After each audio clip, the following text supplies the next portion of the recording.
Us in the studio this morning. SK, how are you? Morning, guys. Good to have you with us. I know you love a good space story, and you've got one for us. So, Sultan Al-Neyadi returning to Earth from the International Space Station, September 3rd. We have a date. Crew 6 team currently involved in the handover activity with the Crew 7 astronauts.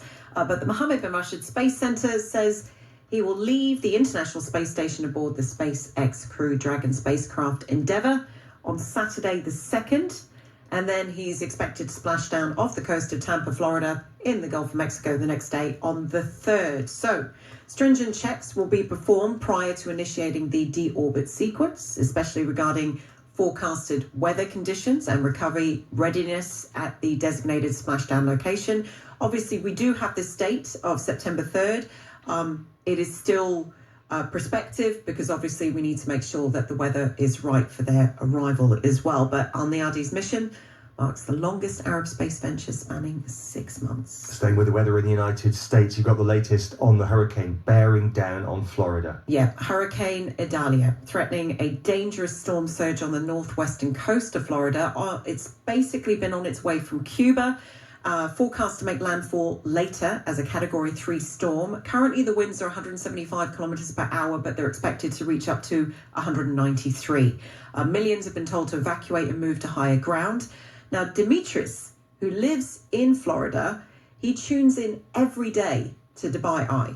He watches the business breakfast on Dubai One every day. So he shared some details with the Area News Centre on what they've been told to do. We receive messages on our cell phones. They said that we must save water and food for the next 3 days and stay inside or evacuate. Personally, I'm going to stay put. He also spoke about some of the restrictions and measures that have been implemented. Schools are closed and the supermarket are busy. They have restrictions only about the water, how much water you can buy per home. A few of my neighbors left, but everything so far so good. It's calm. He did share some video footage with us early this morning where it was picking up a bit with rain and stronger winds, but it's the low-lying coastal areas that are expected to be affected the most with those water surges from the storm. But we'll be staying across the developments of the hurricane for you.